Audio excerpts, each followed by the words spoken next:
Welcome, everybody, to Out Comes the Sun Radio with my delightful co host and best friend, Melissa Yamaguchi. And I'm Mariel Hemingway. And today, it's a fun show. I mean, it's a Yep. fun show. Is it an awkward show for me? No, it's not awkward. It's cool. I mean, what the coolest thing about growing up a Hemingway is the fact that my grandfather is Ernest Hemingway. And that has always been such an incredible part. I've been always so honored and grateful to be part of this amazing heritage. I didn't know him. He died 4 months before I was born. So I didn't actually know my grandfather. He took his life in 1961, and I was born 4 months later in 1961 in November. And it's it's always been such a great and tremendous, like I said, honor, but also this wonderful. It's wonderful to come from a legacy that is so great, right? At times it was a little overwhelming. Like I think for my father, it was being the son of one of the greatest writers in the world had to be daunting and overwhelming. And for me, it means that I only write self-help books. And I post poetry in secret somewhere very, very far away.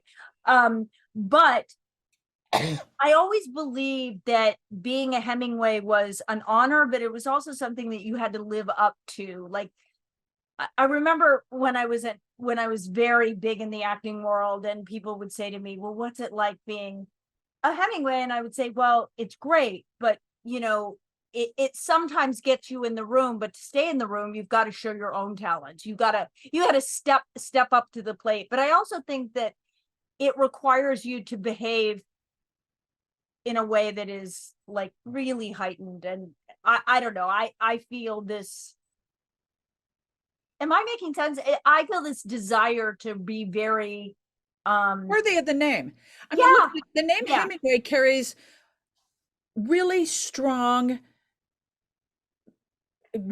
characteristics come to mind when you think Hemingway. Like when I right. think Hemingway, I always think proud and fierce and courageous and what's unrelenting in pursuit of what you're going to be doing going after, and this kind of a Right. really brave front. Like let me handle this.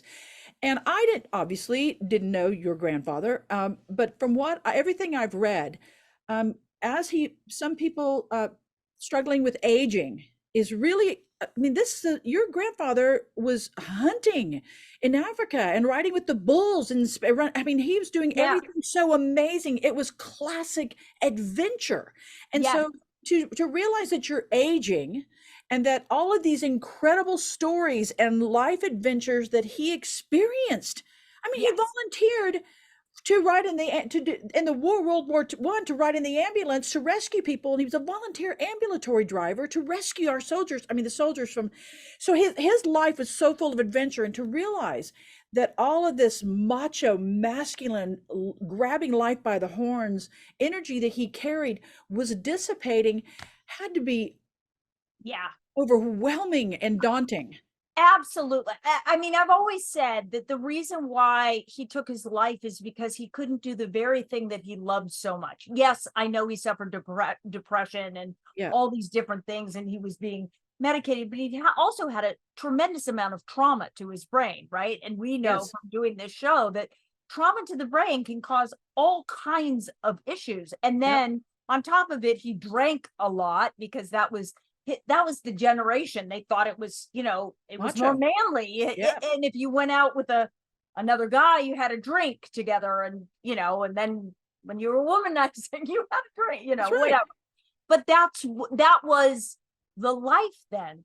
And I we're going to get to talking about my grandfather's book, A Farewell to Arms, but it I do want to say, we live in a culture that's very we're fluid in the way that we think about sexuality, and masculinity and femininity is it's just different now, right?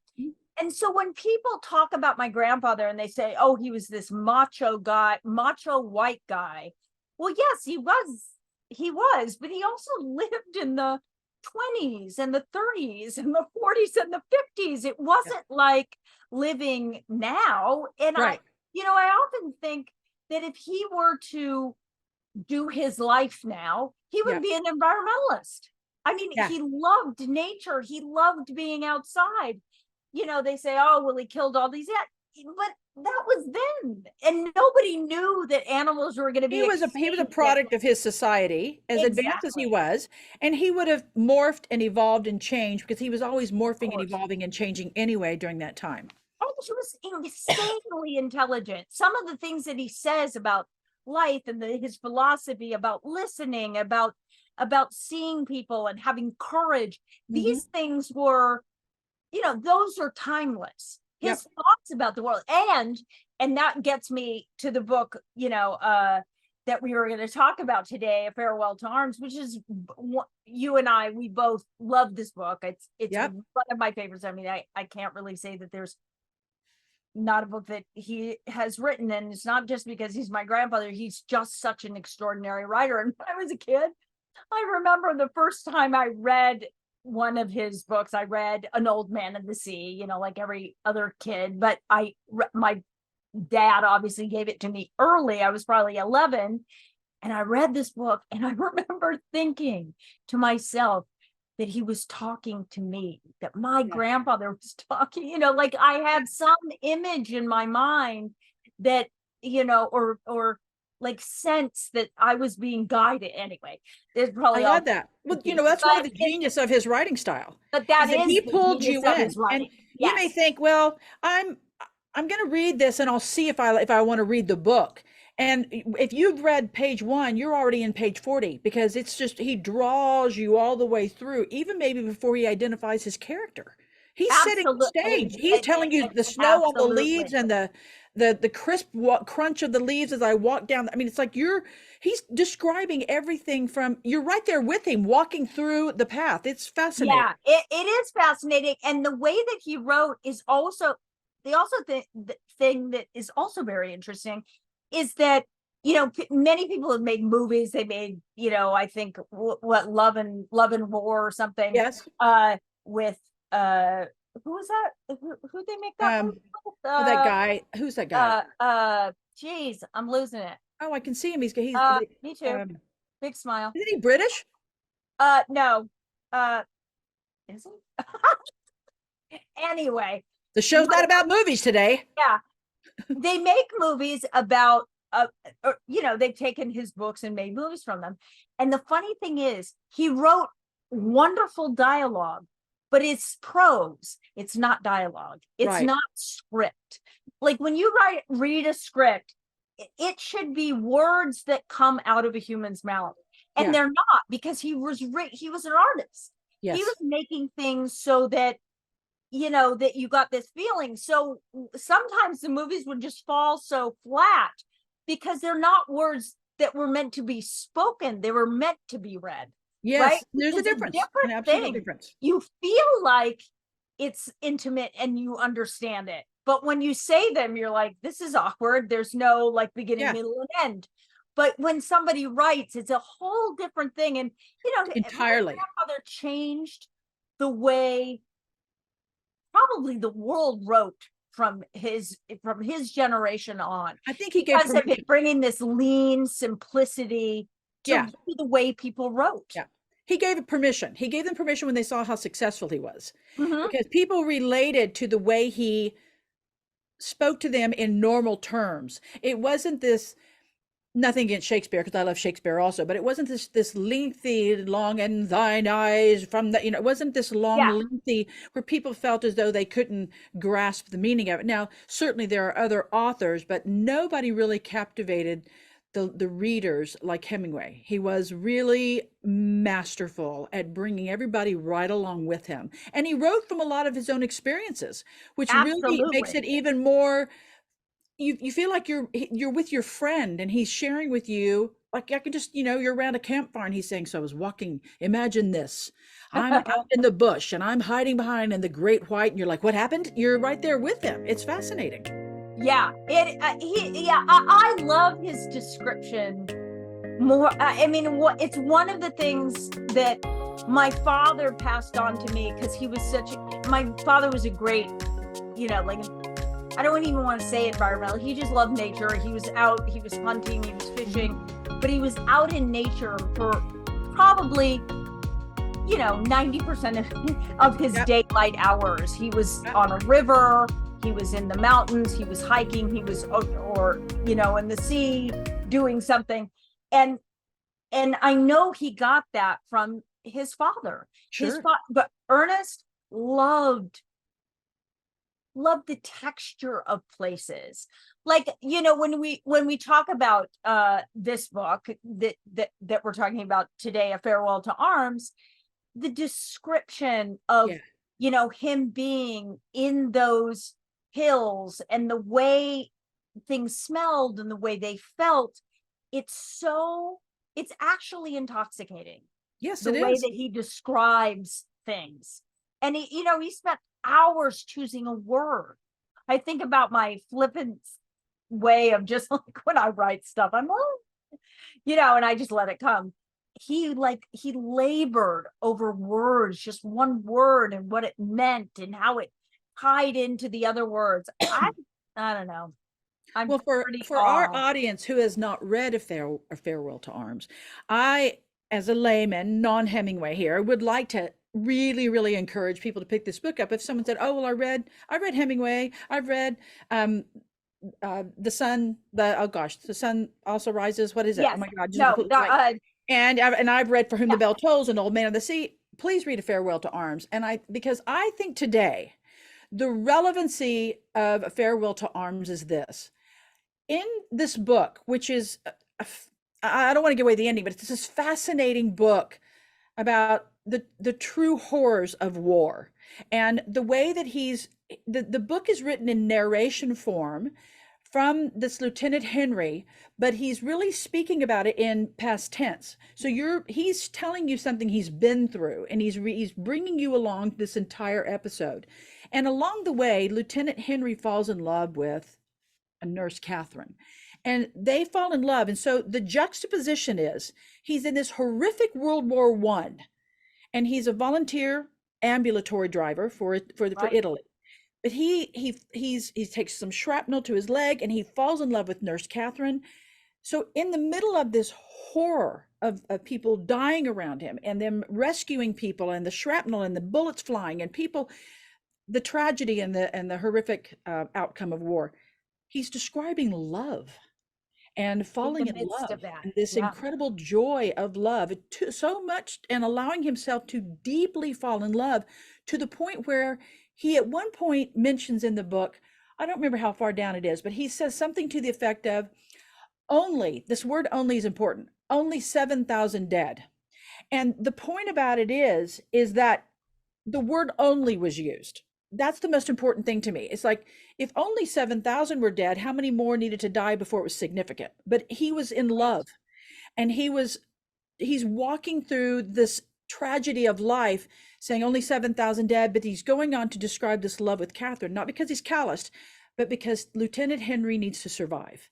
And he recognized that. I'm enchanted by this book. And the reason I think it's so relevant today, Mariel, is because one of the things that I think your grandfather was so astute at pointing out in this book, as he does in a lot of his books, is that he recognized the brevity of life.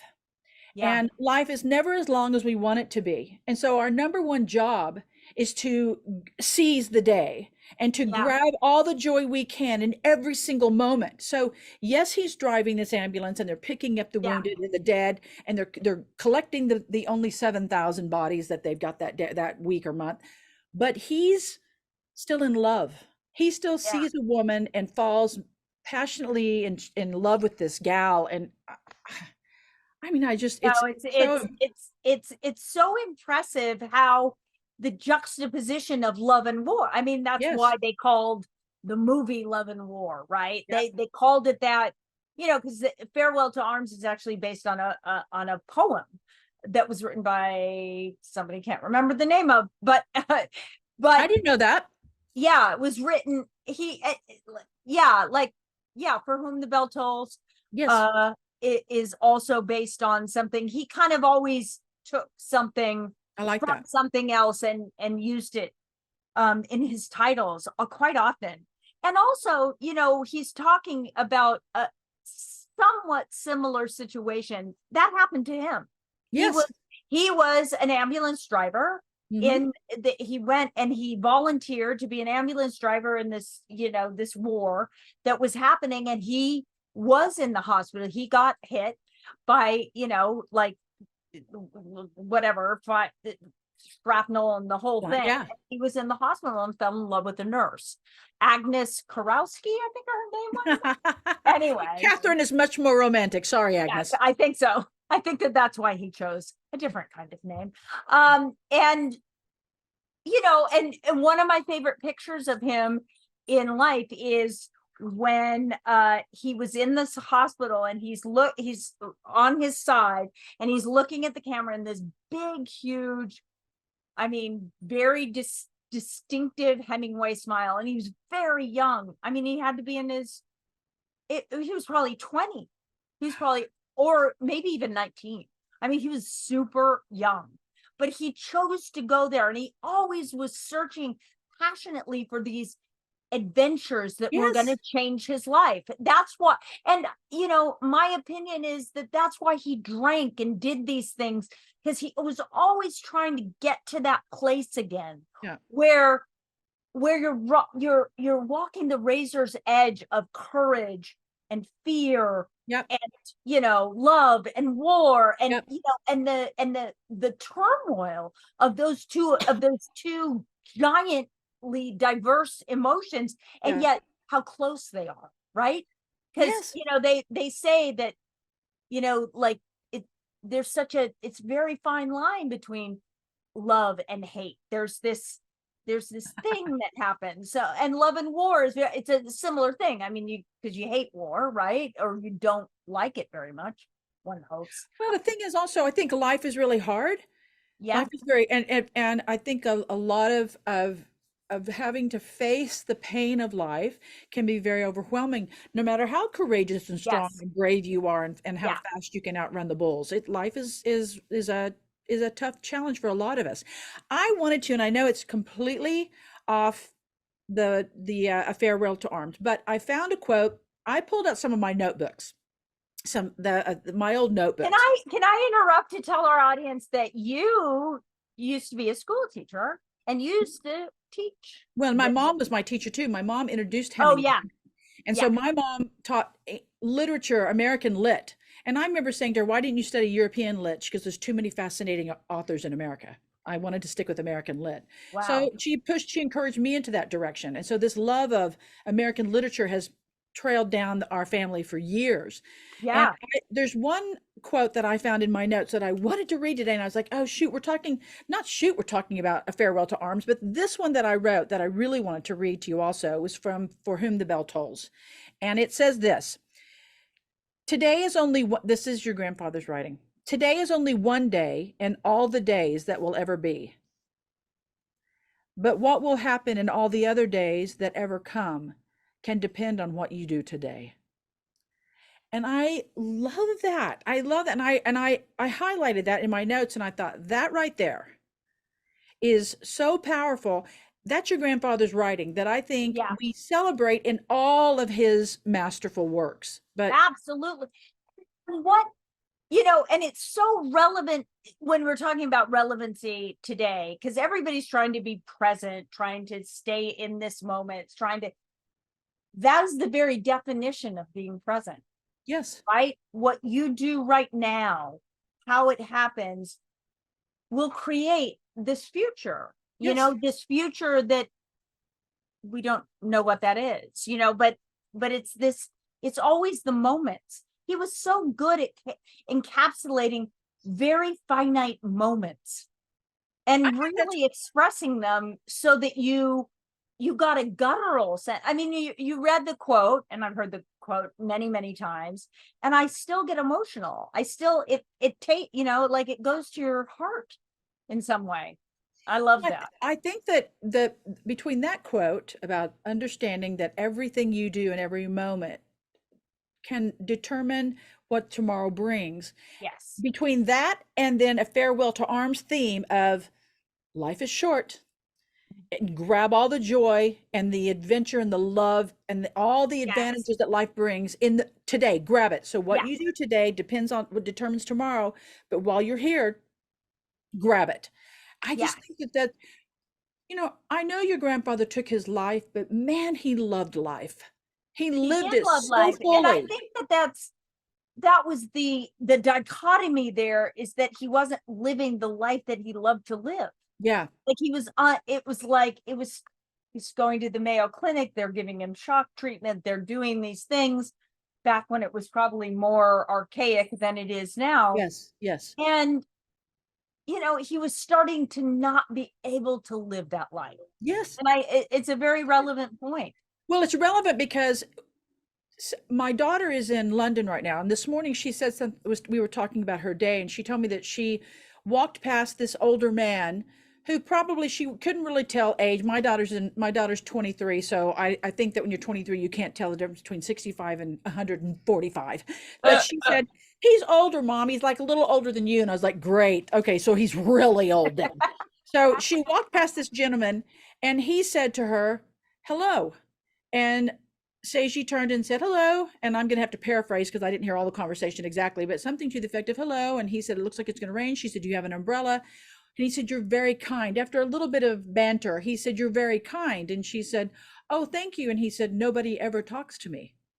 And Oh, so wow. she and I were talking about it. I said, "Seiji, this is a challenge we have in society, regardless of the country. Our elderly become invisible and we don't see them." And Yeah. so the thing about when this, which brings me back to thinking about your grandfather. Here's a man who was living life to its absolute fullest. And Yeah. if that wasn't going to be a possibility anymore, who his identity was so tied into that life. If that's not possible, who is he? Yeah. Who is he? That's Because he exactly wasn't right. impressed by celebrity. You could read it in all of his interviews. No, no, that's exactly right. Who was he if he couldn't be who he knew he was, right? Right. If he can't wake up in the morning and, he claimed to see every sunrise. We don't know if that's true, but if he couldn't do that and write for 4 hours before he ever had a drink, right? Like he had all these rules. There were things about he knew about writing that you don't do it drunk. It won't be good, and all of those things. And when he wasn't able to do those things, when he wasn't able to be himself, to be who he knew himself to be, Yeah. it's a very salient point. And I think that when, if you want to talk about mental health, which we often do here, I mean, that's the great question, is where when we feel lost, when we feel disconnected from who we are or Yes. who we know ourselves to be. And maybe who we are needs to be different than who we thought we were. That's right. But it's when we disconnect and we can't find any footing as humans. That's when life is confusing, and that's when you need help, right? That's when that's like, I just hope anybody who's listening who suffers once in a while and feels disconnected or alone and all that, understand that so many great thinkers, so many great people, so many normal, whatever that means, normal, simple, living normal, simple lives. All of us come across these challenges in our lives where we have to decide, oh, who am I right now? you Right. know and it's an interesting conversation. I'm sure that it was a conversation he was having inside his head, right? Yeah.